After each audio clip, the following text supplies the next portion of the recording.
In the grim darkness of the 41st millennium, life in the lower levels of the Imperium is a harsh, unforgiving existence. For Joran Vale, the struggle for survival began the day his father disappeared into the toxic depths of Canthos Prime, a hive city that stretches far above, disappearing into the clouds. Born into these depths, Joran's life has always been shrouded in a perpetual twilight. The glowing flicker of decaying illuminators and the steady orange of waste incinerators are the only sources of light in a world that knows no sun. The air tastes of decay, of metal and rot, and every breath serves as a reminder of the unforgiving environment that he calls home. At the age of 16, Joran inherited his father's ration chip, his habunit assignment, and the position he had once filled as a waste hauler in the sump levels. When his father did not return from his shift, no one came to explain. The abruptness of his disappearance left Joran alone, with no ceremony or official recognition to mark the moment. The bureaucratic apathy of the Imperium had no room for grief or condolence.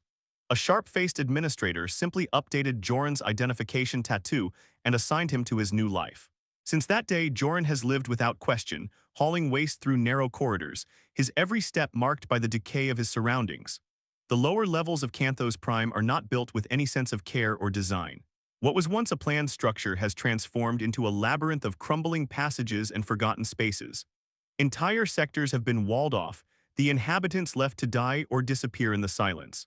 These spaces are not even acknowledged by the people who live in the higher levels. To them, the poor and forgotten of Canthos Prime are simply an abstraction, a statistical inconvenience, easily erased from the memory of the Imperium. Joran has learned to navigate this world with a quiet, grim determination. He has become familiar with the various hazards that come with living in the depths. The dangerous sumprats that stalk the abandoned corridors, the nests that grow in the forgotten corners, and the patches of toxic mold that resemble human faces. But despite his understanding of these dangers, Joran knows that no matter how careful he is, survival in the lower levels of Canthos Prime is a matter of luck, not skill. The work Joran does hauling waste is grueling and thankless. Every morning, the mechanical klaxons blare throughout the hive, signaling the start of another shift. The corridors are narrow, the air is thick with the stench of decay, and the structures themselves groan under the weight of years of neglect. Yet this is the world that Joran has come to know. His every movement is a reminder of the grind of life in the lower levels, where survival means doing your job without question, without hope, and without resistance. However, this brutal existence is not without its moments of awareness. As Joran looks at the people around him, the fellow haulers, the residents who live in the higher levels of the hive, he begins to see the divide that separates them. The haulers are the unseen workers, the ones who toil in the shadows of the hive, carrying the weight of the city on their backs while the higher levels go about their lives, untouched by the decay below. The residents above live in a world of illusion, pretending that the rot and the suffering do not exist. But Joran knows the truth. They are all trapped in the same system, the same oppressive regime that cares nothing for their lives. This realization is what drives Joran to question the world around him. He knows that he is expendable, that his life means nothing to the vast bureaucracy of the Imperium. But as he watches his sister Mira grow up in the same oppressive environment, he begins to wonder if there is more to life than survival. What if, in this bleak existence, there is still a reason to fight, to resist, to defy the tyranny of the Imperium? But as the days pass, Joran realizes that resistance is not so simple. Even the smallest act of defiance can lead to swift retribution. The enforcers patrol the lower levels with ruthless efficiency. Their job is to ensure compliance, to suppress any hint of rebellion, no matter how small. Joran's efforts to organize his fellow haulers only draw the attention of the authorities. His name is soon added to the list of those to be watched, his every move tracked, and his life becomes a dangerous game of survival. The truth about life in the lower levels is darker than Joran ever imagined, and every step he takes seems to lead him deeper into the abyss. The lower levels of Canthos Prime are a place where the sun has long since been forgotten, and even the stars above seem like distant myths. In this underworld, life is measured not by years or hopes, but by the unrelenting passage of days, each one blending into the next in a grim, mechanical rhythm. For Joran, the daily routine of hauling waste is both a physical and psychological toll. As he drags his cart through the decaying halls, each step echoes in the silence that dominates the depths, the hum of malfunctioning ventilation systems, and the distant roar of incinerators his only company. The waste Joran hauls is a mixture of human excrement, chemical runoff, discarded refuse, and sometimes bodies. The occasional corpse left unclaimed by its family is treated no differently from the rest of the refuse. To the administrators of the hive, life is cheap, and death is merely an inconvenience that requires disposal. There are no funerals in the lower levels, no rituals of remembrance. When a person dies in Canthos Prime, they are simply removed from the records and forgotten, their bodies tossed into the incinerators alongside the garbage. Joran's team, like most of the haulers, operates in silence. There is no camaraderie, no bond of solidarity between them, only the shared necessity of survival. Every hauler has a story of loss, of family members who disappeared into the endless depths, never to return. The elders tell stories of the days when the lower levels were a place of work and opportunity. But for Joran and his generation, those stories are nothing more than a distant memory, a dream that has long since faded into the dust. The leadership in the lower levels is a mix of brutality and indifference.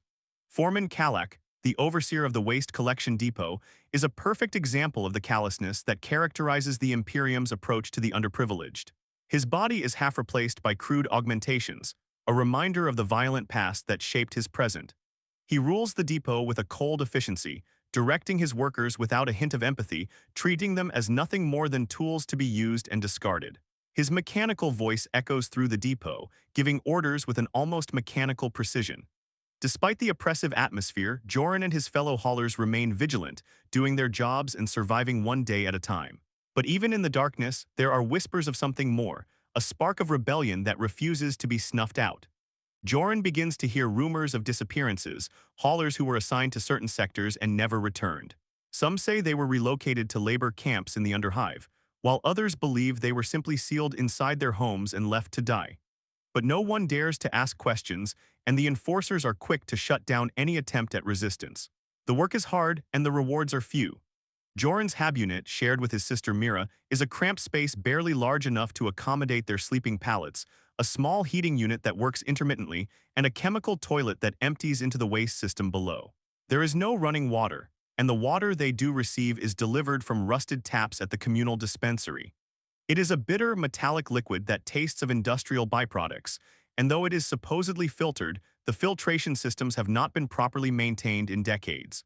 As a result, the residents of the lower levels suffer from frequent illnesses, their bodies weakened by waterborne pathogens and poor sanitation.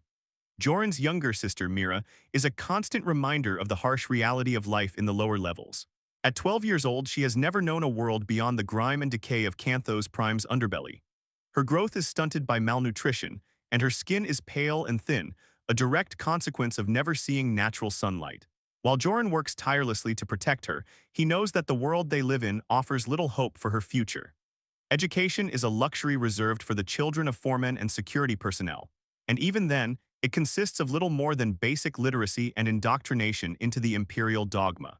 Mira's days are spent in the hab unit or wandering the corridors with other children, scavenging for food or small items to trade. But Joran is determined to protect her as best he can. He saves portions of his rations, teaching her which areas to avoid and which people to trust. Yet, he knows that the dangers of the lower levels cannot be fully shielded from her. She too will eventually have to navigate this world on her own. The thought fills him with dread, for the streets and corridors of Canthos Prime are unforgiving and the risks are many. As Joran hauls waste through the labyrinthine tunnels, he reflects on the life he has inherited. The lower levels are a forgotten world, a place where the past is buried beneath layers of grime and neglect.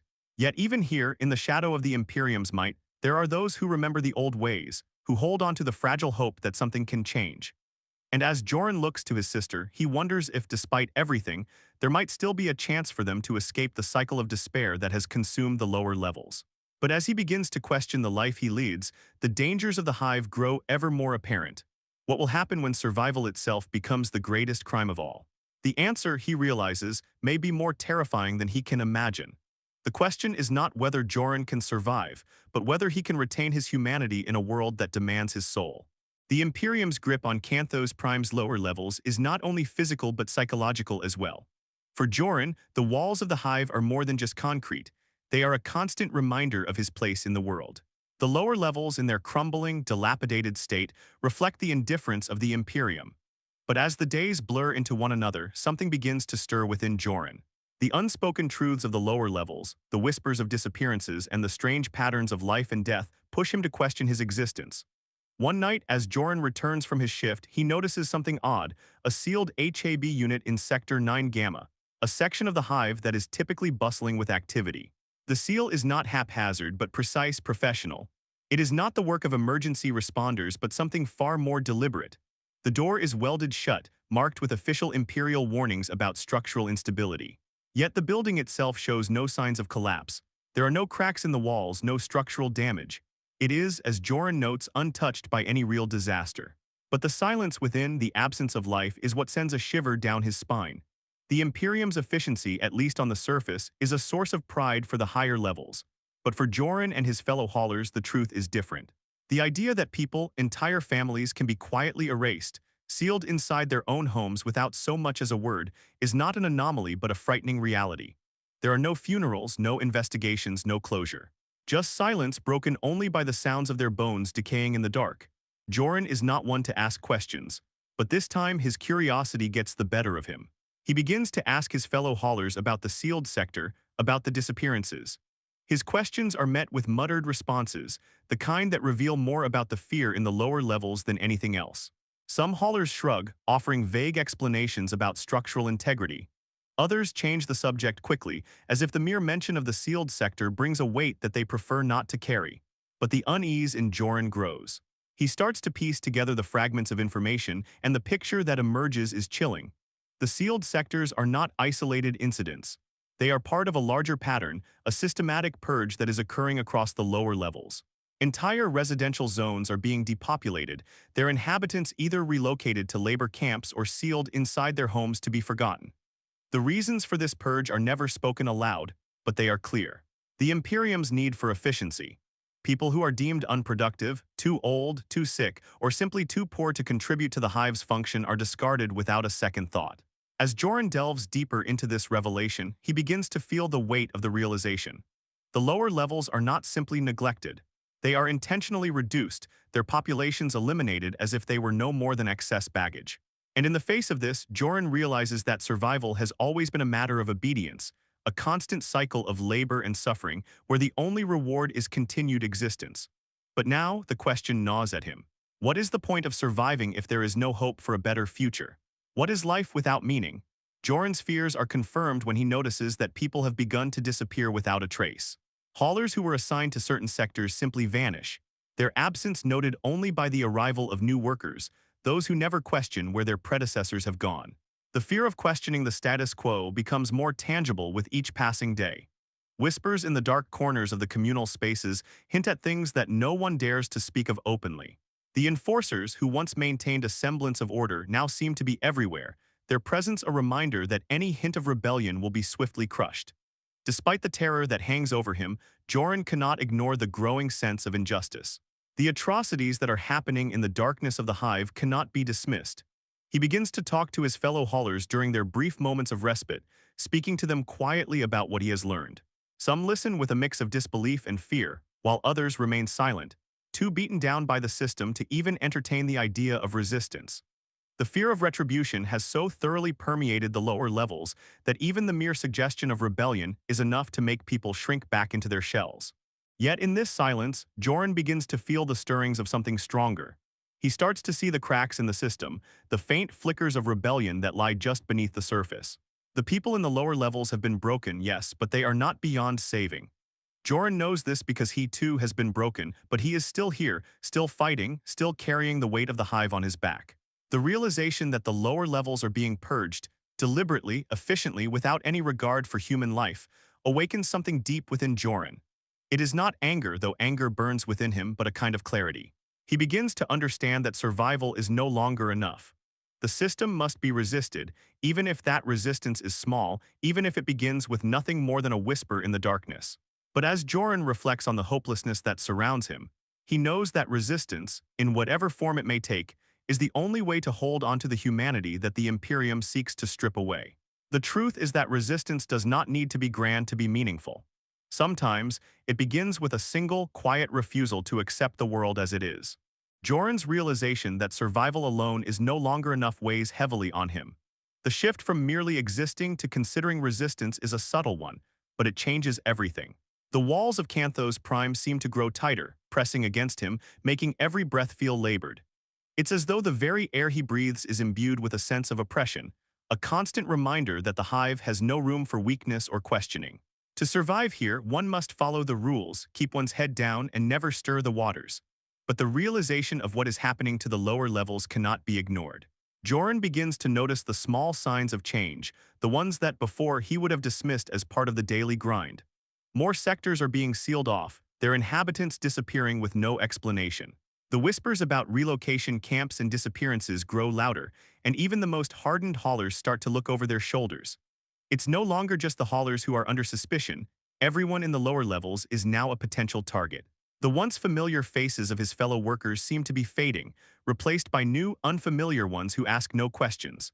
Joran knows better than to ask where the old haulers have gone. To inquire is to invite suspicion, to open oneself up to the possibility of becoming another name on the list of those who have disappeared. It is this constant fear, the knowledge that anyone can vanish without a trace, that keeps everyone in line. It is not the threat of physical violence alone, but the fear of being erased, of becoming a nonentity, that holds the lower levels together in a fragile, oppressive unity. But Joran has learned that survival at the cost of dignity is no true survival at all. He begins to question the very fabric of the life he leads. The lower levels are a world of decay, of rot, but they are also a world where people, even in their desperation, refuse to accept the fate that the Imperium has handed them. Joran sees the way people look away from the truth, how they turn their faces to the walls, pretending that nothing is wrong, hoping that if they don't acknowledge the suffering around them, it will somehow cease to exist. But Joran knows better. The suffering will not end. It will only intensify as the Imperium tightens its grip, squeezing out the last bit of humanity from those it deems unworthy. One evening, as Joran sits in the dim light of his habunet, a new thought occurs to him. For the first time in years, he wonders if he is truly alone in his disillusionment. He begins to pay closer attention to the people around him, his fellow haulers, the residents of the lower levels. He listens more intently to the conversations that take place in the communal spaces, to the rumors that float in the air like smoke. The whispers about the disappearances, the sealed sectors, and the purges are not isolated incidents. They are part of a larger, more insidious plan that is slowly consuming the lower levels. Joran's thoughts turn to his sister, Mira, who has lived her entire life in this broken world. She has never known a life outside the decaying hive, and Joran wonders what kind of future she will have if the system continues to destroy everything in its path. He looks at her, at the innocence that still remains in her eyes, and he knows that she deserves more than this life. She deserves a chance to live, to grow, to experience a world that is not bound by the oppressive chains of the Imperium. But in this world, that dream seems impossible. And yet, there is still something in Joran that refuses to give in to despair. It is a flicker, small but stubborn, that refuses to be extinguished. He begins to seek out the hidden currents of rebellion that exist within the hive. They are faint, barely noticeable, but they are there. The haulers speak in hushed tones, passing on whispers of underground movements of quiet resistance. It is not the kind of rebellion that can shake the foundations of the Imperium, but it is rebellion nonetheless. Joran realizes that the fight against the Imperium does not have to be grand. It does not need to be a battle of armies or a storming of gates. Sometimes, resistance is found in the smallest of actions, the quiet defiance of those who choose not to accept the world as it is. For Joran, the rebellion begins with the simple act of speaking out, of asking questions, of refusing to accept the narrative that the Imperium has woven for him. The path ahead is fraught with danger, but it is a path he must walk, for to do nothing is to surrender to the very system that has condemned him to this life. But the weight of silence, of living in a world where every word and every action is monitored, is heavy.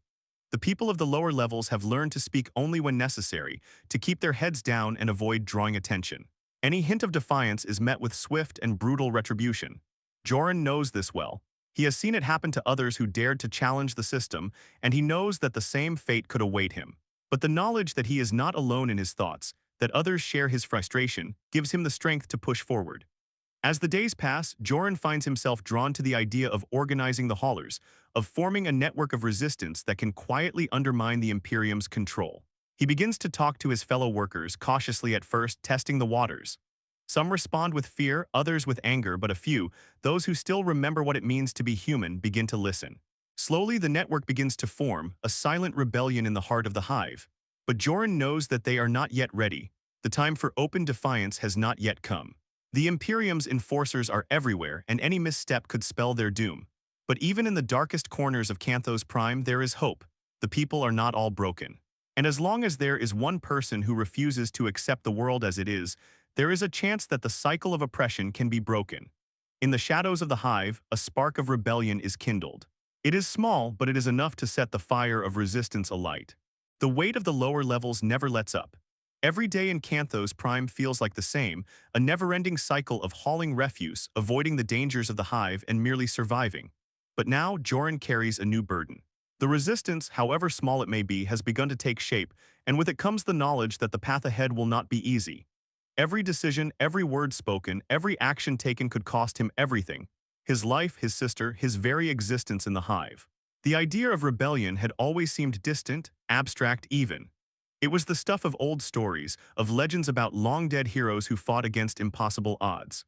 But now, as Joran walks through the narrow, oppressive corridors of Canthos Prime, he begins to realize that rebellion doesn't need to be grand. It doesn't need armies or weapons.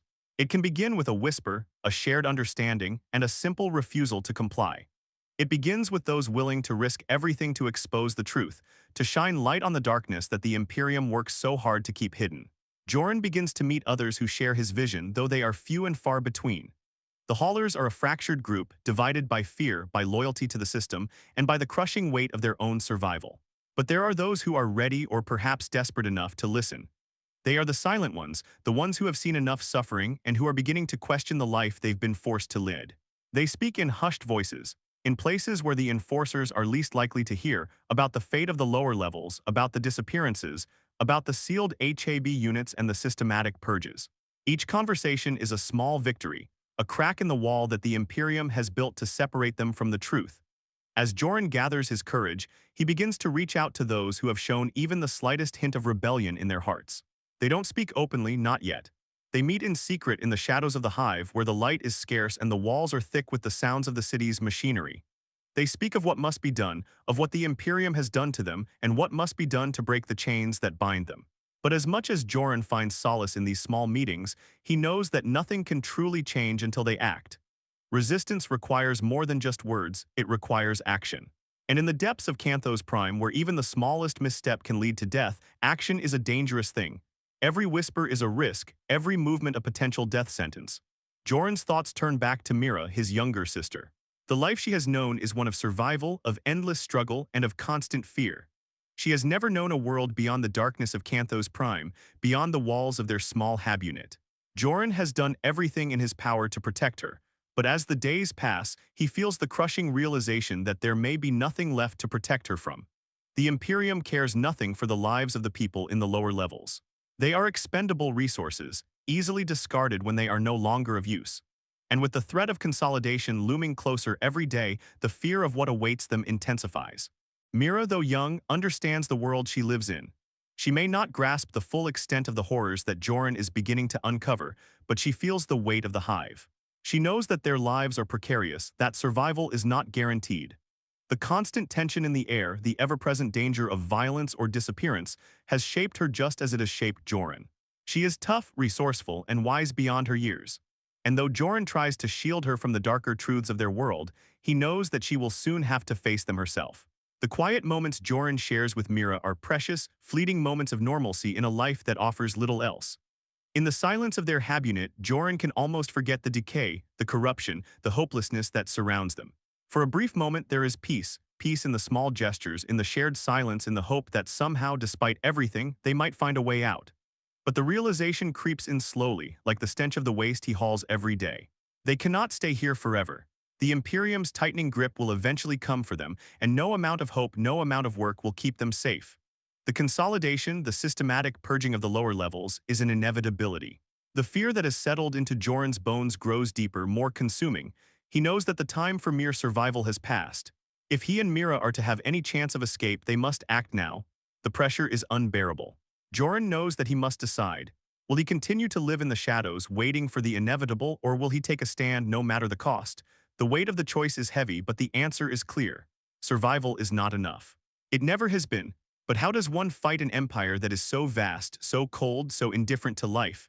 How does one person, one worker, one hauler take on the might of the Imperium? The answer, Joran begins to realize, is not in the force of arms or the might of armies.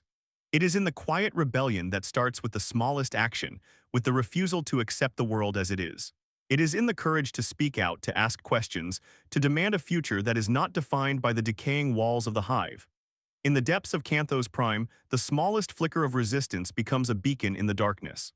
Joran's decision to take action changes everything. The weight of the lower levels has always been heavy, but now, with the rebellion taking root within him, that weight feels like an anchor. The lower levels are not just a place of survival, they are a prison, a cage that no amount of labor or obedience can escape. But for Joran, it's no longer enough to simply live. He refuses to be a part of the system that grinds down everyone beneath it. As he begins to meet more of the disillusioned, more of the quietly rebellious workers, a fragile hope starts to grow within him. However, with every meeting, every whispered word of dissent comes a terrifying realization. There is no turning back now. In the lower levels, where even the smallest of actions can have catastrophic consequences, speaking out against the Imperium is an act of defiance that can lead to swift retribution. Every moment of rebellion, however small, is a risk. The haulers who listen to Joran and his vision of resistance understand the danger. They know the enforcers are watching, listening, ready to strike down any trace of rebellion with violence. Still, Joran cannot stop. He watches the people around him, the ones who seem content to simply survive, to go about their daily work without questioning the cruelty of the system. These people have learned to accept their fate. They have learned to live in the shadows, to avoid attracting attention, to go through life without looking too closely at the truth. Joran sees it in their faces, tired, worn, and hollow. They live in a world where the only goal is to survive, where the cost of asking questions is too high. And for them, silence is the only way to exist, but Joran can't accept that. The more he speaks with others, the more he realizes that the fear of the enforcers, the dread of being erased from the Hive's memory, keeps everyone in check. He knows that fear is the real weapon of the Imperium. It is the tool they use to maintain control. But what happens when fear no longer holds its power? What happens when the people of the lower levels, the haulers, the forgotten masses, decide that they have nothing left to lose? The haulers, those who have lived their entire lives hauling refuse and enduring the grind of the Hive, begin to share their stories. They speak of families that vanished overnight, of entire sectors that were sealed off and forgotten. The rumors swirl, growing darker and more insidious with each telling. Some speak of the Underhive, a place so dangerous that no one dares to venture into it. Others speak of the disappeared, of those who simply vanish without a trace, swallowed by the Imperium's machine. Joran begins to understand the full scope of what is happening. The consolidation of the lower levels, the systematic purge of entire residential zones, is not an accident or a failure of administration. It is a deliberate action, one that is being carried out with cold precision. The Imperium, in its drive for efficiency, has decided that the lower levels, the people who live there, are expendable. And when the cost of maintaining these sectors outweighs their productivity, they are erased. But it's not just the sectors that are being erased. It's the people. The families, the children, the workers who have spent their lives supporting the Hive. They are all discarded, treated as resources to be consumed and replaced. This truth is a heavy burden, but it is one that Joran cannot ignore. He begins to see the cracks in the system more clearly. The walls that divide the lower levels from the higher ones are not just physical, they are psychological too. The residents of the higher levels live in a world of illusion, where the suffering of those below is hidden from view. They are insulated from the reality of life in the depths, and they do not see the atrocities being committed in their name. Joran knows that the only way to break the cycle of oppression is to expose this truth, to tear down the walls that separate the people of the Hive from the reality of their world. But the cost of defiance is steep. The enforcers patrol the lower levels with brutal efficiency. They are not soldiers, but thugs, recruited from the very people they are sent to control. Their primary function is not to protect the residents of the Hive, but to ensure compliance, to suppress any hint of resistance. They are a constant presence, always watching, always listening. And the moment they catch wind of any hint of rebellion, they will strike with violence without hesitation. The enforcers have no empathy, no compassion. They are simply extensions of the Imperium's will, carrying out orders without question. They are the face of the bureaucracy that controls the Hive, the ones who make sure that the lower levels remain in their place. And they are the ones who will silence Joran if they find out what he's planning. Joran begins to feel the walls closing in. The whispers of resistance, of rebellion, are growing louder, but so are the dangers. He is no longer just a hauler, he is a target. The enforcers are beginning to watch him more closely. He feels their eyes on him in every corridor, in every shadow. The smallest mistake could mean his death, or worse, the death of Mira. He knows that any act of defiance will put them both in grave danger. But despite the risk, Joran refuses to back down. He continues to organize, to gather those who are willing to listen, those who still believe that they can make a difference. The rebellion, though small, is gaining momentum. And for the first time in his life, Joran begins to feel something he hasn't felt in years: hope. The hope that maybe, just maybe, the lower levels can be freed from the chains of the Imperium. The road ahead is dangerous and the cost of defiance is high, but Joran knows one thing: survival is no longer enough. The fight for freedom, for dignity, for a future beyond the suffocating depths of Canthos Prime is worth any price. The fire of rebellion has been lit, and there is no turning back. The days that follow are a blur of risk and resolve. Joran feels the tension in every step, the weight of his decisions pressing down with increasing urgency. Each meeting with fellow haulers is conducted in hushed tones, their whispers barely rising above the mechanical hum of the hive. The resistance, though still small, is growing. There is power in secrecy, in the shared understanding that something must be done even if the road ahead is paved with danger. Joran knows that the stakes are high, not just for him, but for Mira too. Every plan, every word spoken, every action could cost them everything. The danger that comes with defiance is never far from his mind. In the lower levels, suspicion is as much a part of life as the stench of waste. The enforcers patrol the sectors with ruthless efficiency, their presence like a shadow that follows them everywhere. Every corner, every hidden passage is a potential trap, a place where one wrong move could lead to capture or worse. The Imperium's grip on the lower levels is suffocating, and Joran knows that any hint of rebellion will be met with swift and brutal retribution. The fear of being discovered, of being erased from existence, gnaws at him constantly. He sees the faces of his fellow haulers, the ones who have agreed to join the quiet rebellion, and he wonders how long they can keep this up. The enforcers have their eyes everywhere, listening for the slightest murmur of dissent. Even the smallest act of defiance could be the spark that sets off a firestorm, and Joran knows that once the enforcers are alerted, there will be no escape. But despite the fear, there is also a sense of purpose. Joran begins to see the power of unity, of people coming together in defiance of the system that seeks to control them. In these quiet, hidden meetings, he can feel the energy of resistance building, the realization that they are not alone, that they are part of something bigger than themselves. It is a fragile hope, but it is enough to drive them forward. Mira, too, begins to understand that something is changing. She has always lived in the shadows, accepting the harsh realities of life in the lower levels as the only truth. But as Joran talks to her about the rebellion, about the possibility of change, she begins to see the world differently. Her childhood, marked by hunger, fear, and uncertainty, has always been a survival game. But now, as Joran speaks of resistance, she begins to grasp that survival is no longer enough. There must be something more than simply existing in the darkness of Canthos Prime. Still, Joran cannot ignore the danger that hangs over them like a guillotine. The enforcers are growing more vigilant, their patrols more frequent. He can feel their eyes on him every time he steps into the corridors, and he knows that the longer he continues this quiet rebellion, the closer he comes to being discovered. The risk grows with every passing day, but so does the fire within him. The realization that the Imperium, in all its indifference, has decided that they are expendable, that their lives mean nothing, drives him to keep pushing forward. Joran's efforts to organize the haulers continue in secret. He meets with those who are willing to take the risk, who believe that change is possible, even in the depths of Canthos Prime. They speak of the disappearances, of the sealed sectors, of the systematic purges that are sweeping through the lower levels. And as they speak, a sense of solidarity begins to form among them. They are not just workers in the hive anymore. They are rebels, united by the belief that they deserve more than this life of toil and suffering. But as Joran works to build this fragile network of resistance, he begins to notice the cracks in the system becoming more apparent. The disappearances are no longer just rumors. They are happening right before his eyes. Haulers who once worked alongside him are vanishing, their names erased from the records, their families left to wonder what happened to them. The sealed sectors are not just isolated cases anymore. They are spreading, and Joran can feel the walls closing in around him. The cost of rebellion, Joran realizes, is not just the risk of death. It is the destruction of everything he has ever known. The Imperium will not tolerate dissent.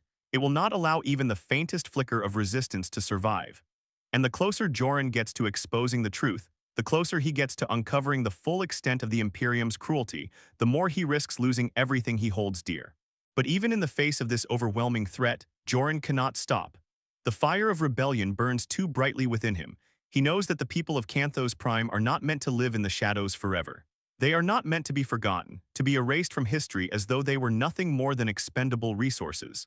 They deserve a chance at something more, a chance at life beyond the walls of the hive, beyond the crushing weight of the Imperium's indifference. The rebellion, though small and fragile, is beginning to take shape. Joran knows that they must move quickly before the enforcers catch wind of what they are planning. But even as he feels the pressure mounting, he knows that this is their only chance. The people of Canthos Prime, the Haulers, the Forgotten Masses, have lived in fear for too long. It is time to show the Imperium that they are not invisible, that their lives have meaning, that they will not be erased without a fight. As Joran and the rebellion gather their strength, they are no longer just surviving. They are fighting for themselves, for their families, and for the future that has been stolen from them. The rebellion in Canthos Prime is still a whisper, a shadow in the corners of the Hive, but it is growing. The Haulers, once a fractured group bound by fear and survival, are now beginning to see each other as more than just fellow workers. They are a network, a silent resistance bound together by their shared suffering and their desperate hope for something better. Joran feels the weight of their collective fear and determination with every step he takes as he continues to organize and strategize in secret. But there is always the fear, the ever-present fear, that they will be discovered, that the enforcers will come for them, and everything will come crashing down. The walls of Canthos Prime feel like they are closing in. Joran sees the way his fellow haulers look over their shoulders, the way they speak in hushed voices as though every word is a betrayal. The Imperium's reach is long, its surveillance constant. There are eyes everywhere, and Joran knows that one wrong move could mean death, not just for him but for Mira as well. The plan is simple: strike at the heart of the Imperium's control in the lower levels. The depots, the collection points where the waste is sorted and sent to the incinerators, are the lifeblood of the Hive. Without them, the lower levels would descend into chaos. If they can disrupt the flow of waste, if they can take out the systems that keep the Hive running, they might just have a chance at waking the people of Canthos Prime from their passive compliance. But the plan is dangerous. It requires coordination, precision, and timing. They cannot afford mistakes, not when the cost is so high. The enforcers will be there, watching, ready to strike at the slightest hint of trouble. The slightest suspicion could turn the entire Hive against them. And yet, Joran feels the pull of rebellion stronger than ever before. There is no other choice. They cannot keep living like this, trapped in the lower levels, forgotten by the Imperium. They must act. The rebellion's first act of defiance takes place in the dead of night, under the cover of darkness. The haulers move in small, quiet groups, gathering at the designated points to sabotage the collection system. Joran leads one of these groups, his heart pounding in his chest as he moves through the familiar but now dangerous corridors. Each step brings him closer to the heart of the Hive, to the place where the waste is processed, where the Imperium's control over the lower levels begins. As they reach the depot, the tension is palpable. The workers in the depot, who have long since resigned themselves to their fate, move like machines, sorting through the refuse without a thought for the bigger picture. They don't question the system, and they certainly don't question the authorities. They do what they are told and they survive. But Joran and his team are not there to survive, they are there to disrupt, to challenge the system that has held them down for so long. With a quick, practiced motion, Joran and his group disable the depot's primary control systems. The lights flicker and then go out completely, plunging the space into darkness. The mechanical sounds of the sorting equipment cease, replaced by a heavy silence. For a brief moment, it feels as though the entire Hive has come to a halt. Joran's heart races in the stillness, but it is not fear that drives him. It is something stronger: hope. The disruption is minor in the grand scheme of things, but to the people in the lower levels, it is a sign. It is a sign that they are not as powerless as they once believed. They do not have to accept their fate. They can fight back, they can take control of their lives again. But even as Joran feels the satisfaction of their small victory, he knows the consequences will be severe. The enforcers will be alerted. They will search every corner of the lower levels, questioning everyone, looking for the ones responsible. Joran and his team are not foolish. They know that the punishment for this act of rebellion will be swift and brutal. But they have made their mark. The rebellion has begun, and it will not stop here. As Joran and his team retreat into the shadows, the fear of being caught lingers in the air, but so does the exhilaration of having done something, anything, to strike back at the system that has held them in chains for so long. The act of defiance, no matter how small, has set something in motion. It has lit a fire that will not be easily extinguished. Joran knows that the path ahead will be dangerous. The enforcers will be looking for them, and the full weight of the Imperium will come crashing down on them in time. But in this moment, Joran feels something he has not felt in years: a spark of freedom. The people of Canthos Prime have always been taught to survive. But now, Joran realizes survival is not enough. It is time for the people to fight for something more. As the rebellion's first strike echoes through the darkened halls of Canthos Prime, the faintest glimmer of hope shines in the distance. The silence that follows the sabotage is deafening. The hum of the hive's mechanical heart, which has long been a steady background noise to the lives of the people in the lower levels, is abruptly stilled. The lights flicker and die, and the depot is plunged into darkness, a temporary victory for Joran and his team. For a brief moment, it feels as though they have truly accomplished something, that they have dealt a blow to the vast, uncaring system that has crushed them all for so long. But the sense of triumph is short-lived. Even as Joran leads his team through the shadows, retreating into the labyrinthine corridors of Canthos Prime, the realization begins to set in. This act of defiance, though small, has far-reaching consequences. The Imperium will not tolerate even the slightest disruption to the machine that keeps the hive running. The enforcers will come, and when they do, they will bring down the full force of the Imperium's wrath. Joran's heart races as he moves through the darkened streets of the lower levels. The usual hum of the hive, the sounds of machinery of people working of life, has been replaced by an eerie stillness. It's as if the entire city is holding its breath, waiting for something to happen. Joran knows that they are no longer safe. The enforcers will be on high alert, and any sign of resistance will be met with brutal force. The rebellion, such as it is, has drawn attention. And attention in the lower levels is the one thing that will get you killed. Joran can already hear the whispers, the rumors that are spreading through the hive. He can feel the eyes of the enforcers on him, even in the shadows. The smallest hint of rebellion will be enough for them to strike, to wipe out the resistance before it can spread any further. And yet, despite the terror that grips him, Joran cannot bring himself to regret what they've done. The disruption at the depot was not enough to cripple the Imperium's hold on Canthos Prime, but it has sent a message. It has shown the people that they are not powerless. It has ignited a spark of rebellion, and for the first time in his life, Joran believes that change is possible. The rebellion may be small, but it is real.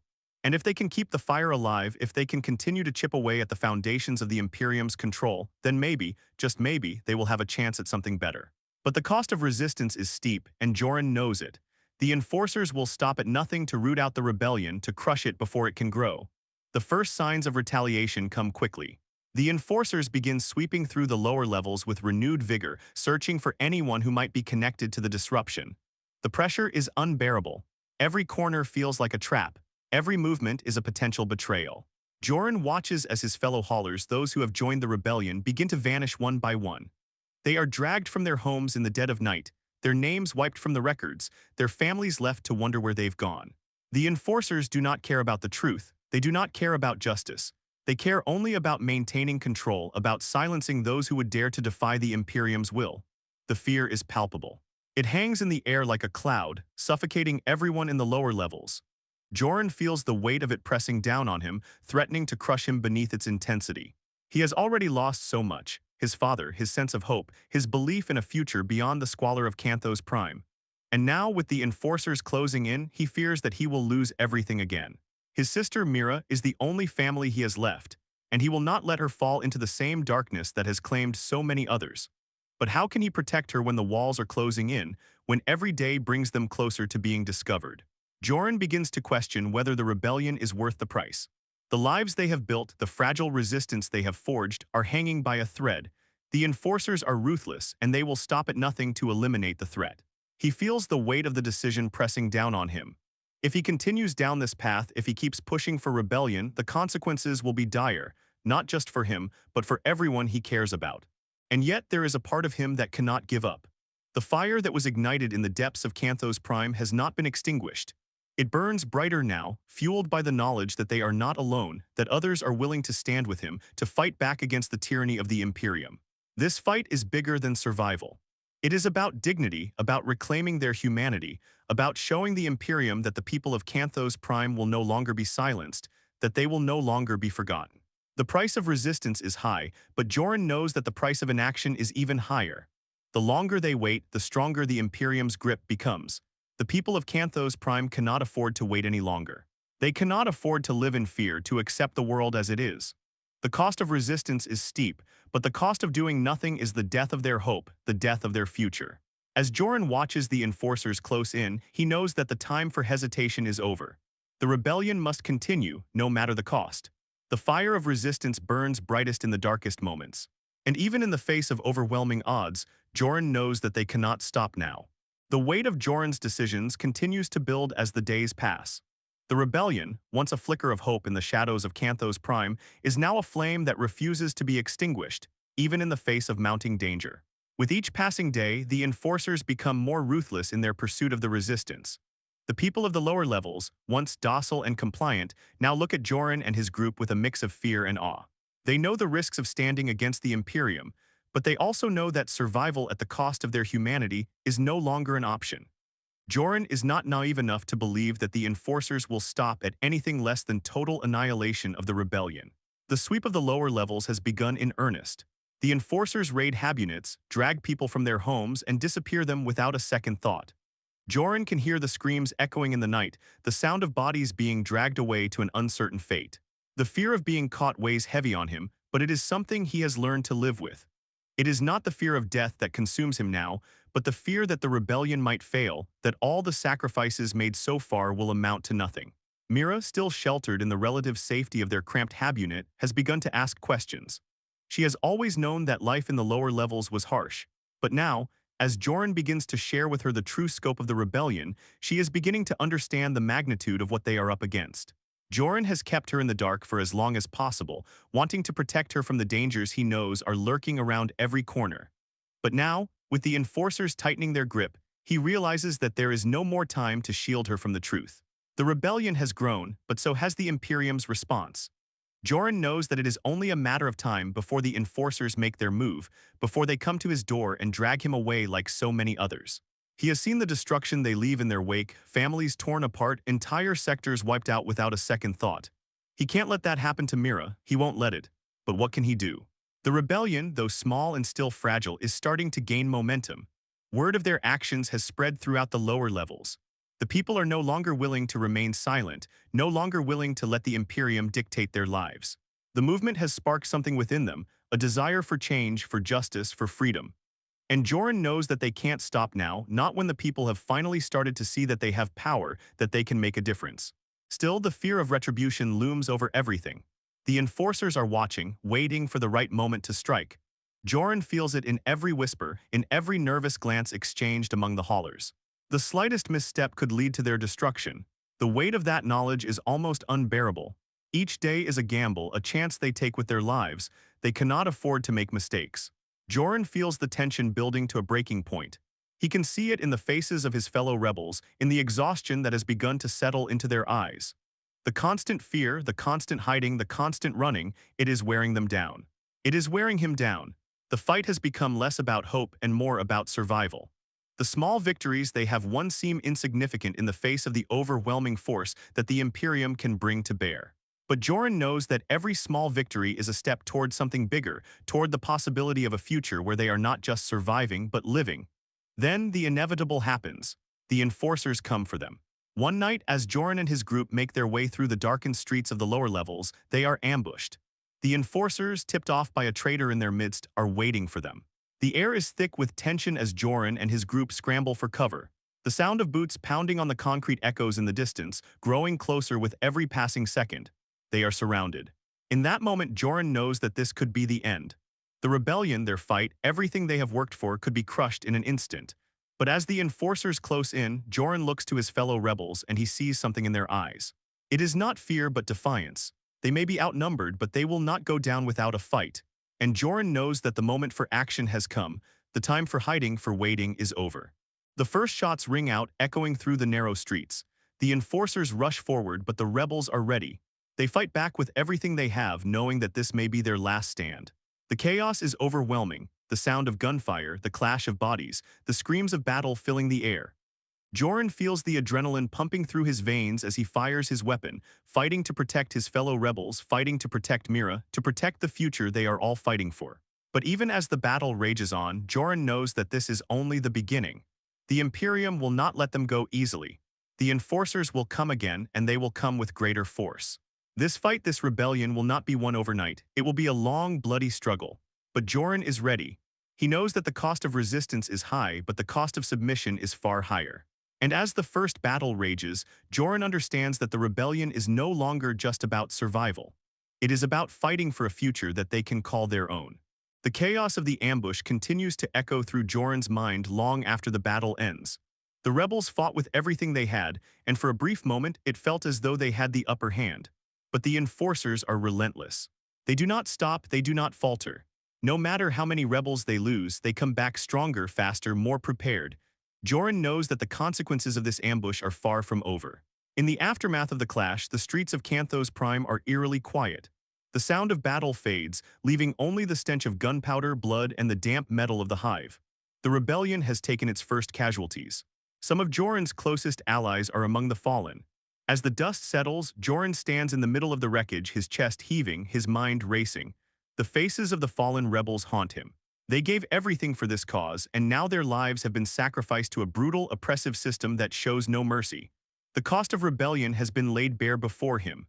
The question that now gnaws at him is simple: was it worth it? The answer is not clear.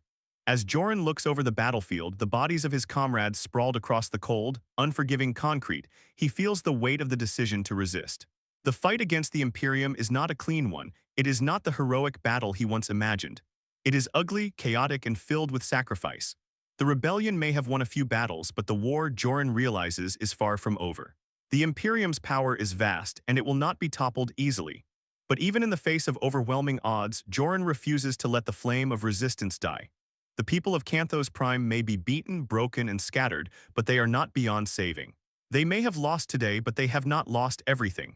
The rebellion is still alive, though bruised and bloodied. Joran knows that it must continue, no matter the cost. As the enforcers retreat, their casualties accounted for but their resolve unbroken, Joran gathers what's left of his team. The survivors, battered and bruised, gather in the shadows, their faces grim but determined. There are fewer of them now, and the loss weighs heavily on each of them. They know the consequences of what they've done. The Imperium will retaliate. They will not forget this attack, this challenge to their absolute control. But the spark of rebellion, though dimmed, still burns within them. And for the first time, they understand that they are not alone in their struggle. The people of the lower levels, those who had quietly endured the suffering and oppression of the Imperium for so long, are beginning to see that resistance is possible. The whispers of rebellion are no longer just whispers, they are beginning to swell, to take shape. The silence of the lower levels has been broken, and now the Imperium must deal with the consequences. The question is no longer whether they can silence the rebellion, it's whether they can stop it before it spreads beyond their control. The rebellion's losses weigh heavily on Joran, but they also fuel his resolve. He understands now more than ever that this fight will not be won through violence alone. They cannot hope to overthrow the Imperium with weapons and firepower. They must win the hearts and minds of the people of Canthos Prime. The battle must be fought not just with guns, but with ideas. The rebellion must be more than just a military campaign. It must be a movement that speaks to the people's desire for freedom, for dignity, for a future beyond the hive. Joran and the remaining rebels take refuge in the dark corners of Canthos Prime, gathering their strength and planning their next move. They are small, scattered, but they are not without hope. The war may be far from won, but they have gained something invaluable: a voice. The enforcers may silence their words, but they cannot silence the truth. The rebellion, though battered, begins to form new alliances. The survivors of the battle, those who have endured the fight, are determined to continue. Joran knows that the next strike must be different. They cannot afford to make the same mistakes. They must be smarter, faster, more united. The Imperium has proven that it can crush any challenge with its overwhelming force. But the people of Canthos Prime are not just pawns in the Imperium's game. They are the ones who make the hive run, the ones who keep it alive. And Joran knows that if they can rally the workers, the forgotten people of the lower levels, they will have the strength to challenge the system itself. As Joran walks through the dimly lit streets, he reflects on the cost of rebellion. The pain of losing comrades, the fear of the enforcers, the uncertainty of the future, it all weighs on him. But there is something else in his heart as well, a deep, unyielding hope. The fire of rebellion has not been extinguished. It still burns, flickering in the shadows of Canthos Prime, and Joran knows that as long as that fire burns, the rebellion has not lost. In the heart of Canthos Prime, the struggle continues. The cost of resistance is high, but the fight for freedom, for a future beyond the hive, is worth every sacrifice. The rebellion's ember continues to glow faintly in the underbelly of Canthos Prime, even as the shadows of defeat loom large. The cost of defiance is now etched into Joran's mind. The lives of the fallen rebels, the faces of comrades who fought and died for a cause that seems ever more distant with every passing hour. But the people, those who still dare to dream of something better, will not be easily silenced.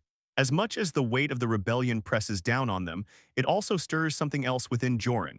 An unrelenting drive to ensure that the sacrifices were not in vain.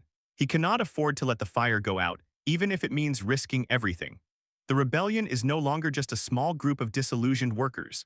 It has spread like a virus through the lower levels, seeping into the hearts of those who have long been resigned to the Imperium's control.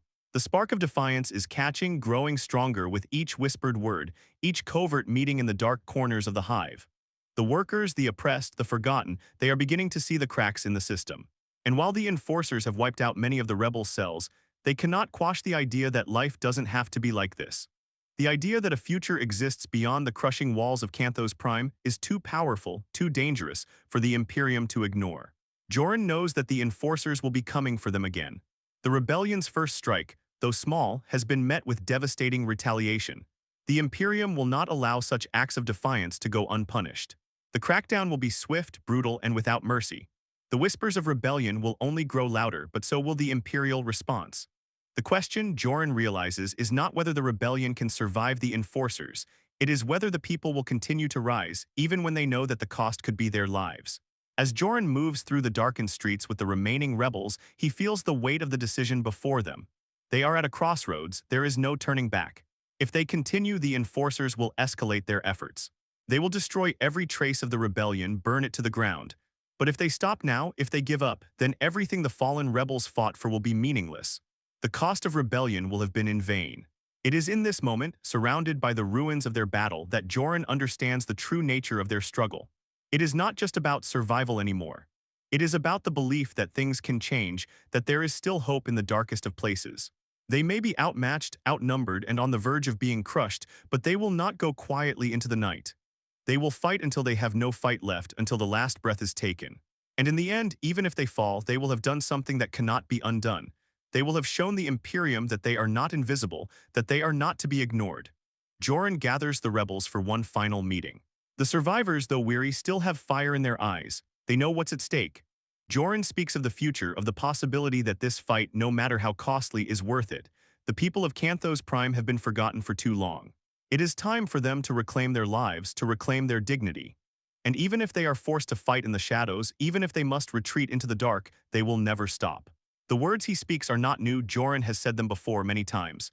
But this time there is something different in the air. The group is not merely listening, they are absorbing it, the idea that they are more than just workers, more than just survivors. They are people with a cause, with a purpose. Joran's words begin to take root in their hearts, feeding the fire of rebellion that refuses to go out. But the cost of the rebellion weighs on them all. They know the risks, they know the consequences. The enforcers will stop at nothing to crush them, and the longer they fight, the more it will cost. There will be more lives lost, more families destroyed. Mira, who has always lived in the shadows of the lower levels, now sees the full scope of what her brother is involved in. She has always known that something was wrong, that the world they lived in was not right, but seeing the rebellion take shape is a revelation. She understands now that the fight for a better life is not just about survival, it is about dignity, about refusing to be invisible. Despite the danger, Joran sees a new resolve in her eyes. She is no longer just a frightened child living in the shadow of the Imperium. She is a young woman who understands the price of freedom. And though Joran longs to protect her, he knows that she too is part of this struggle. She will never be able to live a life of peace as long as the Imperium holds sway over them.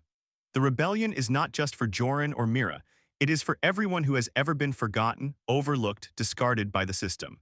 With their final meeting over, Joran and the rebels make their way to the next phase of their plan.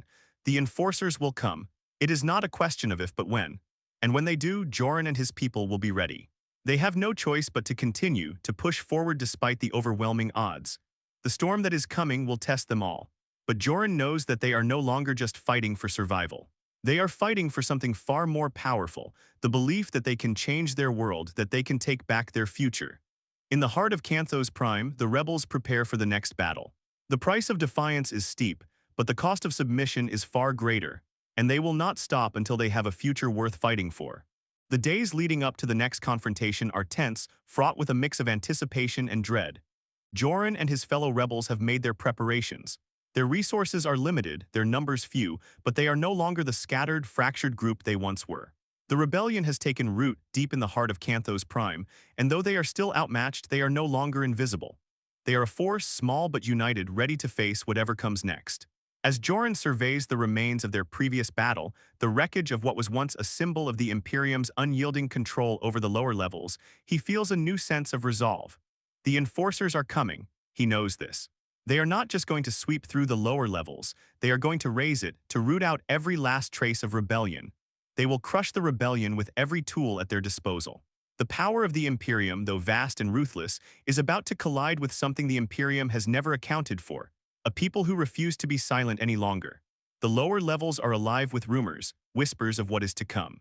The people who once lived in fear, who once scurried in the shadows of the Hive, are beginning to stand taller. The disruption caused by the rebellion has awakened something deep inside them. The fight is no longer just Joran's or his rebels. It has become a fight for everyone who has ever been forgotten in the dark corners of the Imperium's vast empire. But the price of resistance remains steep. The losses continue to mount, and as Joran gathers his remaining forces in the heart of their hidden safe houses, he sees the toll this has taken on his comrades. They are bruised, tired, and broken in some ways, but their determination has not wavered. They are fighting not just for their own survival, but for something bigger, a future for the next generation, for those who have yet to learn that they have the right to fight back. Mira, though still young, is no longer the child she once was. She has grown in ways Joran never imagined. Her resilience, her strength in the face of everything they've endured, has become a guiding force for the rebellion. Joran looks at her now, no longer just his sister, but a fellow fighter, someone who understands the true cost of this war. She has become more than just a symbol of what they are fighting for, she is an active part of it, her own voice joining the chorus of those who refuse to bow to the tyranny of the Imperium. But as they prepare for what they know will be their final stand, Joran cannot shake the nagging feeling that this might be it. The last fight, the moment where everything will either crumble or rise from the ashes. The enforcers will not stop. They will come for the rebellion and they will make an example out of them. The last fight, Joran knows, will determine the fate of the lower levels. The final confrontation takes place in the heart of Canthos Prime, at the very place where the rebellion began, at the depot they sabotaged weeks ago. The location is symbolic. It is here that they first struck the Imperium, and it is here that they will make their last stand. The rebels are few, their weapons improvised, their ammunition limited, but they are ready. They have nothing left to lose, and they are fighting for something that cannot be taken from them: their humanity. The enforcers arrive in force, swarming the depot like a tidal wave, their weapons raised and ready. Joran and his team position themselves in the shadows, waiting for the signal. The people of the lower levels are watching from their hab units, from their hiding places, ready to rise at a moment's notice. But Joran knows that this is it. The endgame is upon them. The first shots are fired. The air is filled with the staccato rhythm of gunfire, the shouts of the rebels, the cries of the fallen. The enforcers push forward, but the rebels are ready. They fight with everything they have, against overwhelming odds, against the might of the Imperium. For a brief moment, it feels like they might actually win. They manage to push the enforcers back, taking out several of them in quick, decisive moves. But as the battle rages on, the rebels' numbers begin to dwindle. The enforcers are relentless, and their reinforcements are already on the way. As the last of his rebels fall, Joran feels the weight of the fight settle on his shoulders. He has failed. The rebellion, though it may have inspired hope in the hearts of the people, will not survive. The Imperium's power is too great, too entrenched. And yet, as he stands there, the sound of gunfire ringing in his ears, he cannot help but feel that their struggle has not been in vain. They may not have won, but they have sparked something in the heart of Canthos Prime. They have shown the people that they can rise, that they can fight, and that they do not have to live in silence. Mira's face flashes in Joran's mind. He knows she is watching, somewhere in the shadows, perhaps hiding from the enforcers, perhaps fighting alongside him. He feels a surge of hope, a surge of strength, as he makes one last desperate push against the enforcers. His body is bruised, his limbs heavy with fatigue, but his heart burns with a fire that refuses to go out. The fight may be lost, but the flame of resistance has been ignited, and nothing, no enforcer, no imperial machine, can ever fully extinguish it. As Joran falls, the last of his breath leaving his body, he knows that the fight will continue, that the spark of rebellion will never die. The lower levels of Canthos Prime will rise again, and one day the Imperium will learn that even the smallest fire can burn the mightiest empire to the ground. The rebellion may have fallen, but its legacy will live on, in the hearts of those who dare to defy the darkness.